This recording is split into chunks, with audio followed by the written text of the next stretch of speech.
우리가 기독교를 생각하면 기독교는 그냥 보통의 종교하고는 사실 다릅니다. 우리가 하나님을 믿는 것에 관한 영적 자존감이 반드시 있어야 합니다. 그렇다고 해서 타 종교를 비하하거나 또 타 종교에 대해서 오해할 만한 행동을 하면 안 되지만, 그러나 내가 하나님을 믿는 하나님의 자녀인 것에 관한 그런 아주 풍성한 누림의 은혜가 우리 속에 있어야 하는 것은 기독교가 신비한 종교이기 때문에 그렇습니다. 타 종교와 다르게 기독교는 많은 영적인 체험이 있고, 그리고 또 말씀의 기적이 있습니다. 그리고 성령의 은혜가 늘 우리의 마음을 이끌고 또 하나님의 예정 속에 우리가 이끌려 살아가는 것입니다. 특별히 기독교에는 두 가지 성례전이 있습니다. 하나가 세례고 또 하나가 성만찬이죠. 이것이 중요한 것은 뭐냐면 예수님께서 직접 명령하셨습니다. 예수님께서 또 행하셨습니다. 그리고 예수님께서 하라고 명령하셨습니다.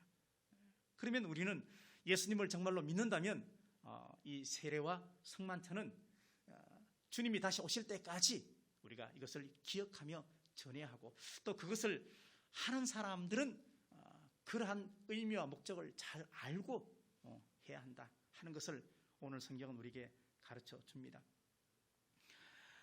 한 부부가 교회에 출석을 했습니다. 근데 이 부부는 닭살 부부예요. 교회에 올 때 차에서 내려서 교회까지 오면서 계속 이렇게 손을 잡고 오는 거예요. 자리에도 항상 같이 옆에 딱 붙어서 앉고, 그리고 성경도 다 찾아주고, 그 주변에서는 내심 부럽기도 한데 또 보면은 진짜 닭살이야 이럴 정도로 그렇게 닭살 부부였습니다. 성찬식을 하는데 남편이 그 아내하고 같이 성찬식에 이렇게 나오는데 그 성찬식에서도 손을 꼭 잡고 이렇게 나오는 거예요. 그래서 아니 왜 저렇게 하지? 그러는데 더 나아가서 떡과 포도주를 나누는데 이 남편이 아내 입에다가 다 이렇게 넣어주는 거예요. 넣어주고 꼭 저렇게 해야 하나라는 생각들을 했지만 말은 할 수 없잖아요. 얼마 뒤에 아내가 죽게 되었는데 그 남편이 너무너무 서러워하고 슬퍼하는데 가서 이야기를 들어본 적 사연이 있는 거예요. 이 두 부부는 시력이 아주 나쁜데 아내는 거의 앞이 보이지 않는 거예요. 그래서 교회 갈 때 손잡고 가고, 특별히 떡과 잔을 나누는 성찬에 관해서는 아주 거룩한 마음을 가지고 이것을 놓칠 수 없고 못 잡아서 떨어뜨릴 수 없기 때문에 그 성찬을 입에다까지 넣어주는 거예요. 다른 사람이 다 보면 참 민망하게 보이지만 이 남편은 아내를 정말로 사랑했고 의미를 아는 그런 섬김이었죠.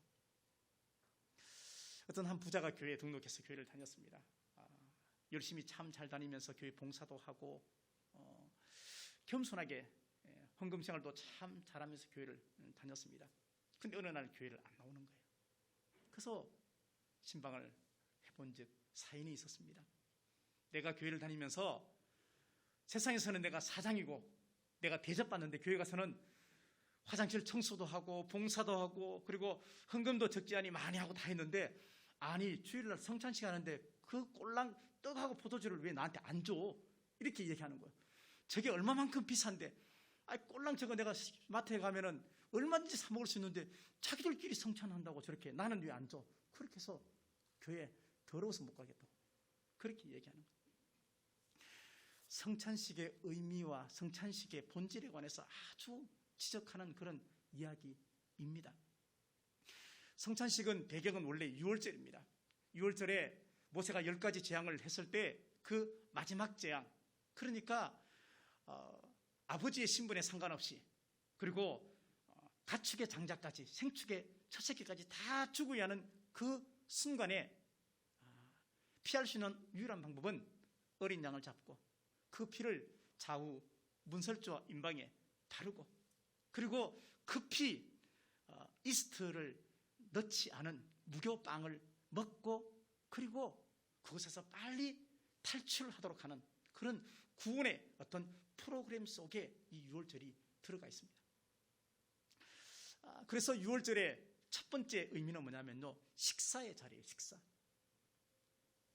유월절도 실제 식사고, 예수님의 성만찬 사건도 최후의 만찬 식사의 자리였죠. 성경은 식사를 나쁘게 평가하지 않습니다. 식사를 아주 잔치를 좋게 평가합니다. 그래서 예수님께서 첫 번째 기적도 잔치 자리고, 우리가 천국에 가는 것도 천국 잔치에 참여한다고 얘기하죠. 시편 23편 5절 말씀에 내가 원수의 목전에서 상을 베푼다, 이 상도 밥상을 얘기하는 것이죠. 상이 아니죠. 그러니까 아주 좋은 먹거리, 그리고 잔치, 그리고 식사의 의미가 유월절 속에 포함되어 있는데, 그 당시는 어린 양의 피와 어린 양의 고기를 먹었지만 신약시대에 오면서 그 어린 양이 누구냐면 예수 그리스도라는 것을 우리에게 이야기합니다. 그러면서 우리가 음식을 먹을 때, 음식을 나눌 때, 살면서 가장 많이 우리가 피할 수 없는 이 먹거리 속에서 그때마다 하나님의 은혜를 기억하라. 그래서 광야에서 만나가 내릴 때도 시편 78편을 보니까 광야가 하늘에서 내려진 하늘 광야 식탁이다, 그렇게 말을 하고 있습니다. 그 만나가 뭐냐면요, 예수 그리스도잖아요. 그러니까 우리는 성찬식 뿐만이 아니고 우리의 삶의 전반에서 혼자 식사를 하든 누구하고 식사를 하든 어떤 곳에선 먹는 자리에서는 우리가 예수님을 생각해야 한다. 왜? 예수 그리스도가 우리의 영의 양식이기 때문에 그렇습니다. 우리는 분명히 이것을 기억해야만 합니다. 오늘 바울은 이 성찬식에 관한 오늘 본문을 이야기하면서 우리가 성찬식 때마다 이 본문을 가지고 많은 목사님들이 설교를 하십니다. 근데 아주 무거운 마음으로 지금 오늘 본문을 말씀을 하고 있습니다. 그 당시에 초대교회의 성찬식은 지금의 성찬식과는 조금 다릅니다. 오늘도 우리가 성찬식을 하게 될 것입니다. 떡과 그리고 잔을 나누는 의미가 아주 깊은 신비한 성찬식이죠. 근데 그 당시에는 성찬식은 애찬식 겸 이렇게 했습니다. 그래서 각 가정에서 음식을 다 준비해 왔습니다. 준비해 와서 다양한 사람이 다양한 음식을 가지고 와서 함께 음식을 나누는 그런 형태의 성찬식이었습니다. 근데 그 모습을 보면서 바울이 경고를 하고 있습니다. 읽지 않았지만 20절에서 22절 말씀에 그런즉 너희가 함께 모여서 주의 만찬을 먹을 수 없으니 이는 먹을 때에 각각 자기의 만찬을 먼저 갖다 먹으므로 어떤 이는 시장하고 어떤 이는 취함이라. 너희가 먹고 마실 집이 없느냐? 너희가 하나님의 교회를 업신여기고 빈궁한 자들을 부끄럽게 하느냐? 내가 너희에게 무슨 말을 하랴? 너희를 칭찬하랴? 이것으로 칭찬하지 않노라. 어떤 사람은 많은 음식을 가져와서 내가 가져온 음식을 내가 먼저 먹는 거예요. 남한테 안 주는 거예요. 어떤 사람은 아무것도 가져오지 않았는데 앞에 먼저 줄을 서서 많이 먹는 거예요. 어떤 사람은 일찍부터 와서 시작하기 전에 먼저 음식 먹는 거예요. 어떤 사람은 음식 먹고 포도주를 너무 많이 마셔갖고 이미 술이 취해 있는 거예요. 이런 그 당시에 고린도 교회에 행해졌던 성찬식에 대해서 바울은 이거는 성찬이 아니다. 이거는 주님께서 기억하라고 했던 성찬이 아니다. 내가 주님에게 받은 성찬은 이런 것이 아니다 라고 지금 강력하게 이야기를 하고 있는 것입니다. 식사 후에 행해지는 그 성찬 가운데 술이 취해서 싸우고 그리고 먼저 먹겠다고 줄을 서고 성찬식을 통해서 마음속에 우리의 영 속에 주님의 죽으심에 관한 다시 오심에 관한 그런 영적 의미를 가슴에 영의 양식으로 채우는 것이 아니고 우리의 배에 음식을 채우는 일로만 행해졌던 그 당시의 성찬에 대해서 꼬집어 바울은 지금 이야기를 하고 있는 것입니다. 누가 많이 가져왔던 누가 적게 가져왔던 돌아갈 때는 다 기쁜 마음으로 평균된 마음을 가지고 가야 하는데 그 당시에 그렇지 않았다는 것입니다. 다른 종교에서는 이런 성찬이라는 게 없습니다. 타 종교에서는 이렇게 영적 어떤 상호 교제가 있는 교류가 있는 이런 형태의 예식이 없습니다. 근데 유별나게 기독교에만 있는 세례와 성만찬, 이것이 이렇게 변질되어 버렸다는 이야기입니다. 설교는 귀에 들려주는 예수님 이야기고, 성찬은 눈에 보이는 예수님을 우리가 보는 것이 성찬이라고 이야기를 합니다. 단순히 떡과 포도주를 먹고 마시는 것에 성찬의 의미가 있지 않다는 것을 이야기합니다. 성만찬을 위해서 집에서 각각 음식을 다 준비해서 가지고 옵니다. 그 사람의 삶의 형편과 처지에 따라서 음식이 많을 수도 적을 수도, 그리고 질이 다를 수도 있습니다. 그렇지만 이 음식을 먹을 때 그 당시에 성찬식을 하면서 빈부의 격차가 고스란히 드러나고, 성찬식을 하면서 차별의 결과가 고스란히 드러나는 겁니다. 그래서 부자들이 가지고 온 좋은 음식은 자기들끼리만 먹고, 퇴근해서 일용직 근로자로 살면서 늦게 퇴근해서 와보니까 먹을 음식이 없는 거예요. 부자들은 일찍 퇴근하고 또는 직장을 다니지 않기 때문에 먼저 와서 먼저 음식을 먹는, 이런 어처구니없는 일들이 발생되었던 것입니다. 음식을 먹을 때 자기 좋아하는 사람들끼리만 먹습니다. 이걸 가지고 에라노스라고 합니다. 에라노스. 그러니까 성찬식의 의미는 조화 또는 화합, 그리고 하나됨이잖아요. 내가 예수님과 하나 됐다는 것이죠. 예수님의 떡과 그리고 예수님의 몸과 그 피가 내 안에 들어오면서 그것이 내 몸에 흡수되어서 나와 하나가 되고, 그리고 그것을 통해서 내 삶의 전반의 구석구석에 예수님의 은혜와 향기가 드러나도록 살게 하기 위한 영적 장치와 은혜인데, 에라노스. 그래서 자기 친한 사람끼리 밥 먹는 거예요. 미운 사람끼리 밥 안 먹어요. 그러니까 그 시대의 성찬은 정말로 먹는 것에만 관심 있는 이 모습을 보면서 바울이 아주 신랄하게 이야기를 하고 있는 것입니다. 이것을 가지고 성찬의 변질, 그렇게 이야기할 수 있습니다. 이 당시에는 성찬을 매주일마다 했습니다. 매주일마다. 한국교회는 매주마다 하는 교회가 있기도 하고 1년에 보통 4번 정도 하기도 하고, 성찬이 없는 교회는 안 됩니다. 해야 합니다. 이 성찬식이 정말 하나님께서 기뻐하시는 모습이 되었을 때는 어떤 모습인가? 사도행전 2장 46절 말씀에 이런 말씀이 있습니다.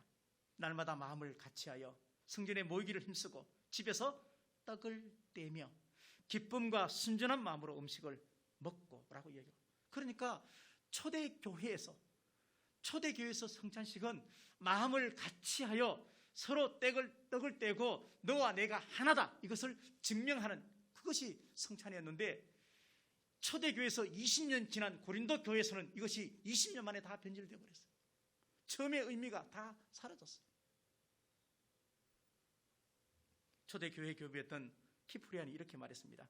만약 세례받고 성찬받는 것이 행위와 마음과 행동에 유익을 주지 않는다면 그것은 아무 소용이 없다, 그렇게 말했습니다. 그러니까 내가 성찬을 하고 난 뒤에도 내 삶에 영향이 없거나 내 마음의 변화가 없는 성찬과 세례는 의미가 없다 하는 것입니다. 날마다 마음을 같이 한다, 이 말은 상당히 중요합니다. 날마다 마음을 같이 한다.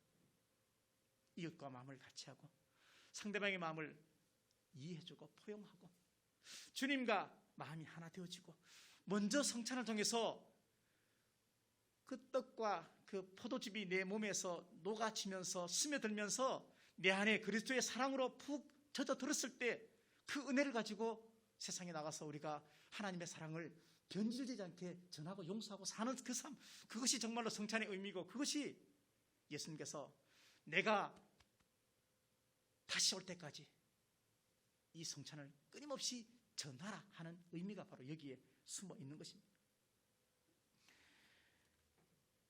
유월절 의미 온데간데 없고, 예수님의 마지막 만찬 온데간데 없어지고, 지금 고린도 교회의 성찬은 이렇게 변질되었습니다. 예수님께서 최후의 만찬, 마지막 만찬 하실 때, 그때 그 성찬에 12명의 제자가 다 있었을 때 가룟 유다가 배신할 것을 아셨고, 내가 십자가 달렸을 때 이 11명의 제자가 다 나를 떠날 것을 다 아셨고, 그럼에도 불구하고 베드로가 나를 3번이나 부인할 것을 다 아시면서도 예수님은 성찬을 배설하셨습니다. 우리가 이 떡을 먹고 이 잔을 마신다는 것은 예수님과 하나가 되었다는 것을 의미합니다. 세상살이에 찌들고 잃어버린, 또 잊어버린 주님과의 그 관계를 다시 회복하는 것이 목적이어서, 칼빈은 하나님의 은혜가 정말 그리우면, 정말 답답하고 힘들면 하루에 몇 번이라도 성찬을 하라, 그렇게 말했습니다. 다시 회복하라, 회복하기 위해서 몸부림치라, 그렇게 칼빈은 우리에게 이야기를 했습니다. 음식을 앞에다 놓고 먹는 것만 가지고, 아니 보는 것만 가지고는 우리가 배부를 수 없듯이, 먹어야 배가 부르듯이 성찬의 의미를 우리의 삶에 나타내며 사는 것이 더 중요한 것을 우리에게 가르쳐주고 있습니다. 초대교회 신앙 공동체에서 날마다 상대방의 마음을 맞춰주는 것, 다시 말하면 서로 마음을 같이 하는 그러한 일들이 구별된 섬김으로 욕심을 버렸던 그 성도들의 그 마음이, 내가 음식을 많이 준비해 왔는데 나중에 보니까 내 것이 없어서 그냥 굶고 돌아가도 그것이 성찬을 해서 배부르게 돼지처럼 간 사람보다 훨씬 더 영적인 의미는 깊다는 것을 우리에게 가르쳐주고 있습니다. 그 결과 어떻게 됐습니까? 47절, 사도행전 2장 47절에 하나님을 찬미하며 또 온 백성에게 칭송을 받으니 주께서 구원받는 사람을 날마다 더하게 하시니라. 우리가 성찬의 의미만 정말로 깊이 가지고 묵상해도, 서로 마음을 같이 하기만 해도 세상 안 믿는 사람에게 칭송을 받게 될 것이고, 그 칭송이 결국은 구원의 무리를 더 많이 한다라고 이야기를 하고 있습니다. 교회 다니는 것으로 하나님 믿는다고 말하는 시대는 지나갔습니다. 교회 다니는 것만 가지고 구원받을 수 있다, 이렇게 말할 수 없는 시대에 우리가 살고 있습니다. 세례받고 또 성찬식을 우리가 하는 사람이라면 적어도 구원의 가능성이 더 열려있는 우리 일진데, 이웃들과 공동체 안에서 칭송받을 수 있는, 그러니까 하나님에게 인정받을 수 있는 그런 믿음의 제자가 되어야 한다는 것을 오늘 우리가 익히 잘 알고 있는 이 바울의 성찬 집례 말씀을 통해서도 깨닫게 되어지는 것입니다. 세상 사람들에게 칭찬받는 교회는 성격이 좋은 사람들만 모여서 예배드리기 때문에 칭찬받는 것이 아닙니다. 실수하지 않아서 싸움이 없는 것이 아니고, 실수하도 해도 용서하기 때문에 싸움이 없는 것입니다. 문제가 되지 않는 것은 옛사람의 잔재가 다 사라져 보혈의 능력을 믿기 때문에 가능한 것입니다. 진짜 우리 앞에 문제가 많고, 진짜 우리 앞에 어려움이 있고, 그럴 때 문제가 산보다 클 때 십자가 앞으로 달려오셔야 합니다. 자녀의 문제 때문에 정말로 어렵다면 내려놓으시고 철저하게 나를 죽이시고 주님의 보혈로 덮어달라고 기도하시, 열심으로 최선을 다해서 직장생활하는 것 정말로 중요하겠지만, 그러나 주님의 보혈을 믿는 믿음 안에서 직장생활과 사업체를 감당해야만 합니다. 병든 몸을 위해서 시간 맞춰 약 먹는 것도 정말로 중요하겠지만, 주님의 보혈로 덮어달라고 기도하는 것이 더 중요합니다. 주의 보혈이 능력 있다고, 주의 피 믿으라고 찬송하면서 나는 과연 주님의 보혈을 믿는가? 칭송했다는 말은 세상 사람들이 다 교회를 부러워했다는 얘기입니다. 요즘에 한국 교회하고는 좀 상황이 안 맞습니다. 그죠? 요즘 한국 교회는 교회를 다 싫어합니다. 이것은 이렇게 역설적으로 생각해 볼 수 있습니다. 현대인들은 모든 것을 효율성을 먼저 따집니다. 또 생산성을 따집니다. 그래서 최소한의 투자로 최대 어떤 이익을 가지는 것을 좋아합니다. 그것이 성공이고 그것을 추구합니다. 근데 세상은 그럴지언정 신앙과 영적인 문제에서는 결코 그럴 수 없다는 이야기입니다. 예배를 드리면서 우리 마음속에 평안을 얻고 예배를 드리면서 마음의 위로 좀 받고, 그래서 위로된 그 마음을 가지고 그래 열심히 살아가야지, 나만 고생하는 거 아닌데 열심히 살아야지, 이런 마음만 가지기 위해서 교회에 온다는 것은 이것은 안 된다. 바알과 아세라를 믿는, 이단을 섬기고 우상을 섬기는 그들도 이런 마음이 있어요. 어쩌면 우리보다 더 이런 마음이 있는데, 우리는 영적인 은혜에 관한 구별을 가지고 기준을 가지고 신앙의 본질을 우리가 잃어버리지 않고 살아야 하겠다 하는 것입니다. 성만찬을 통해서 우리는 2000년 전 예수님 그 성만찬 시간으로 돌아갈 수는 없습니다. 떡과 포도즙이 예수님의 몸이요 피가 될 수는 없습니다. 가톨릭에서는 이것이 진짜 몸이요 진짜 피라고 믿습니다. 그래서 만약에 쏟았다 그럼 입으로 핥습니다. 그래서 많은 어려움이 있었습니다. 우리 개신교는 그렇게 생각하지 않습니다. 이것이 우리 몸속에 들어가서 또 영적인 상징의 의미를 가집니다. 예수님과 영적으로 내가 하나 되어진다 하는 것이지, 이 자체가 예수님의 피가 될 수는 없다는 것을 우리는 믿습니다. 그러나 우리가 성찬식을 한다는 것은 그만큼 예수님에게 이미 은혜를 받은 사람들이라는 것이죠. 하나님의 은혜 날개 속에 우리가 들어가 있다는 것을 이야기를 하는 것입니다. 바울은 이렇게 말합니다. 그런즉 너희가 함께 모여서 주의 만찬을 먹을 수 없다. 지금 너희들과 같이 하면 만찬을 먹을 수 없다. 너희들이 하는 것은 만찬이 아니다. 그렇게 얘기합니다. 너희들을 칭찬할 수 없다. 그렇게 말합니다. 내가 무슨 말을 더하리요? 그렇게 말합니다. 오죽하면 33절 말씀에 그런즉 형제들아 먹으러 모일 때에 서로 기다리라 이렇게 말합니다. 먼저 먹지 말라 그렇게 말합니다. 교회 사역을 하다 보면 교회 안에도 큰 문제 때문에 싸우는 것이 아니고요, 작은 문제 때문에 참 많이 싸워요. 그 중에 하나가 뭐냐면요, 먹는 문제 때문에 참 많이 싸워요. 먹는 문제 때문에. 아이 나 그거 필요 없어, 나 안 가져가도 돼. 그러고 난 다음에 마음에 그게 상처가 돼가지고 나만 못 받았다고 그렇게 이야기를 하는 것이죠. 그래서 그 마음이 우리 속에 있으면요, 예배 자리에 앉아 있어도 예배가 안 돼요. 말씀이 하나도 안 들어와요. 순교할 수 있는데 먹는 건 포기 못해요. 순교는 할 수 있다 그래요. 근데 먹는 건 포기 못해요. 초대교회에서 교회에 나왔다는 것은 정말 목숨을 내걸고 나오는 거예요. 초대교회에서 예수 믿겠다고 하는 것은 핍박을 각오하고 나오는 거예요. 근데 그런 각오와 그런 신앙의 굳은 결심 속에 나왔는데 먹는 문제 때문에 상처를 주고받는다는 거죠. 이건 있을 수 없다는 거예요.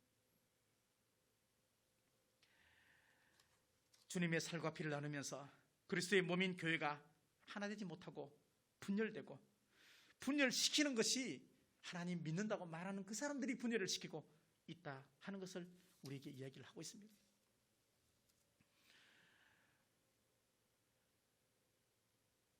기념한다 하는 말이 두 번이나 오늘 등장하는데, 이 기념한다는 말은 기억한다 하는 것을 이야기를 합니다. 생각해 보십시오. 우리가 부모님의 생신을 기억합니다. 그죠? 그리고 자녀의 생일을 기억해 줍니다.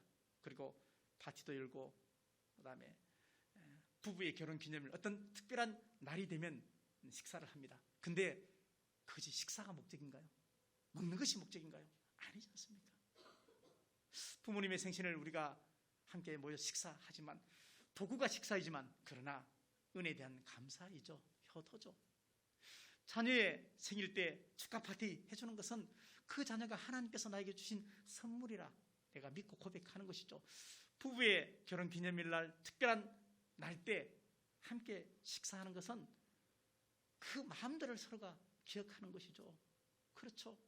그냥 밥만 먹고 때우면 후환이 두렵죠. 그렇죠.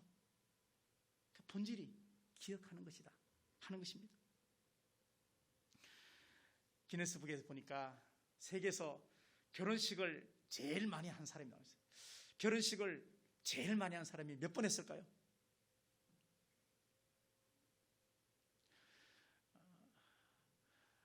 결혼식을 제일 많이 한 사람이 한 사람이 32번 결혼했어요. 놀라 이럴 때 안 놀라면 제가 놀랍니다. 그러니까 32번 결혼했어요. 와, 더 놀랄 일이 있습니다. 32번 결혼했는데 몇 사람하고 했느냐? 사람은요, 한 사람하고 했어요. 처음에 결혼했던 그 사람이 결혼 32년 차 되면서 매년마다 결혼했어요. 해마다 결혼했어요. 그 사람하고. 안 놀라시네? 우리가 성찬을 하는 것은요, 예수 그리스도와 영적인 결혼과 똑같은 거예요. 해마다, 할 때마다 성찬을 통해서 예수님을 끊임없이 기억하는 거예요. 이 땅에 살면서 우리는 가족이 있고 또 자녀가 있고 부모가 있습니다. 영적으로 생각하면 우리는 하나님 안에서 아버지가 하나님이시고 우리가 예수님이 우리의 영적인 신랑이다, 그렇게 이야기하지 않습니까? 성찬식을 통해서 주께서 잡히시던 그 밤에, 영어 성경에 보니까 이렇게 되죠. 주께서 잡히시던 밤에, 이걸 영어 성경에 보니까 제자들이 배신하는 그 밤에 예수님께서 성찬을 향하셨습니다. 자기를 살핀 이후에 성찬을 해라, 그렇게 말합니다. 자기를 살핀다는 것은 철저한 회개를 이야기하는 것이겠죠. 그러나 충분한 은혜도 받을 수 있다는 것을 반증하는 것이죠. 성찬을 통해서 내가 성찬을 어떻게 대하느냐에 관한 마음의 부분이죠. 그 성찬을 단순히 떡과 마시는 요식행위로 생각하면 아무런 은혜가 없지만, 그러나 성찬을 통해서 내가 하나님의 은혜와 하나님에 대한 마음의 결심이 다시 한번 영적으로 새로워진다면 우리는 이 성찬을 통해서 무궁한 하나님의 신비를 체험할 수 있게 되는 것을 이야기하고 있습니다.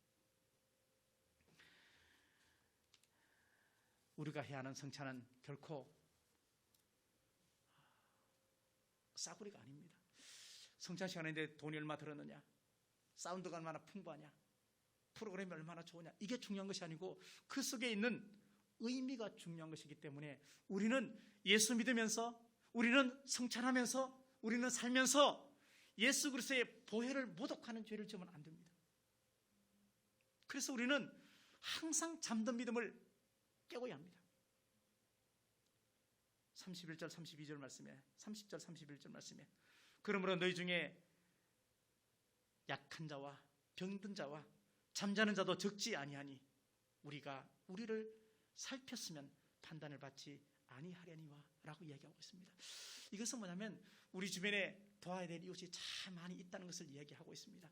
마땅히 도와야 할 이웃이 분명히 있다, 그렇게 이야기합니다. 약한 자도 늘 있고 병든 자도 늘 있다. 이미 죽은 자도 있다. 신앙 때문에 숨긴 사람도 많이 있다. 그 시대를 이야기하고 있는 것입니다. 자기를 살핀다는 것은 회복할 수 있다는 것을 이야기하고, 자기를 살핀다는 것은 앞으로 가볍게 살지 말라는 것을 우리에게 이야기하고 있습니다. 신앙의 영적 무거움과 그리고 중심을 잘 지켜서 신앙의 은혜로 날마다 나를 부력으로 떠서 계속해서 즐겁고 기쁜 삶을 살라 하는 것을 우리에게 이야기를 하고 있습니다. 사랑하는 성도 여러분, 예수님은 내가 생각하는 곳에 예수님이 있지 않고요, 예수님이 있는 곳에 예수님이 있습니다. 그러니까 하나님의 은혜는 마땅히 두루두루 우리의 삶에 늘 녹아 있는 것이죠. 보이지 않는 공기를 보면서 공기가 없다고 말하는 것처럼 하나님에게 은혜가 없다고 말하는 사람은 참 어리석은 사람입니다. 세상에 많은 소리 있습니다. 세상에 들려오는 소리가 참 많습니다. 그렇지만 우리가 들어야 하는 소리가 있고요, 듣지 말아야 하는 소리가 있는 겁니다. 세상 사람들이 우리 보고, 야, 너 교회 다니면서도 어떻게 그러냐? 기도하는데 응답도 하나도 못 받고 교회 다니지 마, 하나님 살아있는 것 아니네.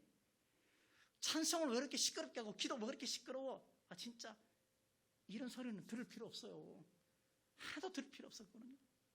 그렇지만 예수 믿으면서 주차는 똑바로 해야지, 이런 소리는 들어야 돼요. 그런 소리는 들어야 돼요. 예수 믿는 사람이 왜 거짓말해? 이런 소리는 들어야 돼요. 그러니까 우리가 모든 것을 잘 본질을 생각하고 구별을 잘 해야 한다는 얘기입니다. 성찬의 최종 목적은 예수님을 기억하는 겁니다. 기념하는 것입니다. 예수님의 제자로 살아가는 것입니다. 이것을 가지고 기억한다 하면은 아즈카라고 합니다. 아즈카가 뭐냐면요, 일부를 드렸는데 전부를 드린 것처럼 받아주는 거예요. 아즈카가 뭐냐면요, 일부를 드렸는데, 작은 것 하나 드렸는데 온전하게 다 하나가 된다는 것을 이야기합니다. 예를 들면 사랑하는 사람이 반지를 나눠 낍니다. 그죠? 하나씩 낍니다. 하나씩 꼈지만 그거는 두 개지만 두 개가 아니고 하나잖아요. 그렇죠? 나눴지만 하나잖아요. 두 마음이 아니잖아요. 성찬은 작은 떡 하나, 포도주 하나 나눴지만 아즈카의 원리를 따르면 우리는 예수님의 몸과 피를 전부를 다 나눈 것이고 우리는 예수님과 하나가 되었다는 것을 얘기하는 거예요. 작은 떡 하나, 포도주 한 잔이지만요, 그게 예수님의 전체 몸과 예수님의 전체 피를 다 의미한다는 거예요. 내가 그것을 수용하고 받아들이고 믿음으로 내가 그것을 나를 살핀 후에 마시고 먹었다면 우리는 예수님과 온전히 하나가 될 수 있다는 것을 우리에게 이야기하고 있습니다. 그래서 오병이어 기적은 물고기 5마리에 떡 2개지만요, 그 아이는 전부를 드린 게 돼요. 일주일의 첫날 첫 시간 1시간 예배 드리지만 이것은 일주일을 드린 게 되는 거예요.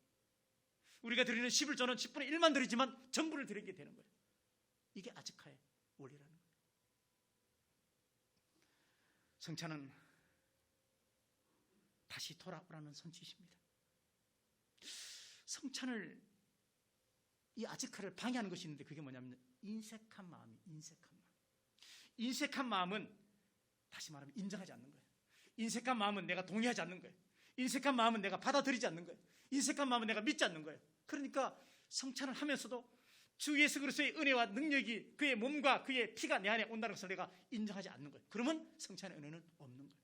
그거는 단지 먹고 마시는 것, 프로그램밖에 되지 않는 거예요. 그러니까 성찬은 우리에게 아주 신비한 은혜가 있어요. 내가 정말로 믿고 소망하며 순종하는 마음을 가지고 성찬을 대하느냐 그렇지 않느냐는 너무나 엄청난 차이가 있다는 것을 우리에게 가르쳐 주고 있습니다.